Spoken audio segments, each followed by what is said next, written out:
ইউক্রেনে শান্তি ফিরিয়ে আনতে রুশ প্রেসিডেন্ট ভ্লাদিমির পুতিন যথেষ্ট আন্তরিক।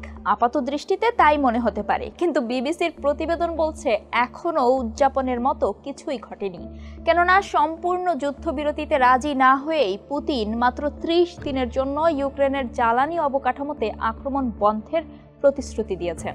ফলে অভিযোগ উঠেছে এর জন্য আগে থেকেই ডোনাল্ড ট্রাম্পকে যথেষ্ট পরিমাণে উৎকোচ দিয়েছেন পুতিন, আর তাতে ব্যর্থ হতে পারে ট্রাম্পের যুদ্ধ বন্ধের প্রতিশ্রুতি।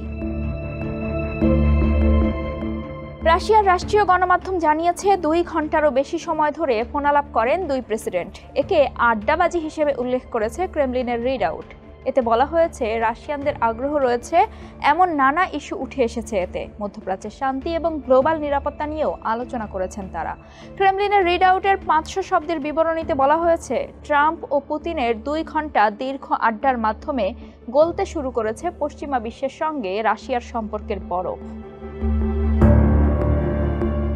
এই ফোনালাপের আগে কারো কারো ভাবনা ছিল রাশিয়ার উপর চাপ সৃষ্টি করতে পারবেন ট্রাম্প। ২০২৪ সালে মার্কিন প্রেসিডেন্ট নির্বাচনী প্রচারণায় অত্যন্ত ভয়াবহ যুদ্ধ থামানোর প্রতিশ্রুতি দিয়েছিলেন ডোনাল্ড ট্রাম্প।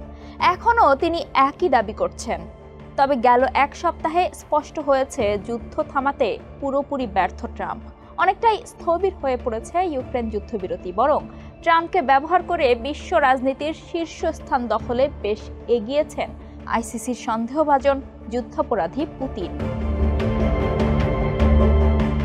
রাশিয়া বারবার বলছে তারা শান্তি চায়, কিন্তু ড্রোন, স্থল হামলা এবং বন্দুক যুদ্ধ বন্ধের পরিবর্তে যুদ্ধবিরতি পর্যবেক্ষণ ইস্যুতে তর্ক করছে রাশিয়া।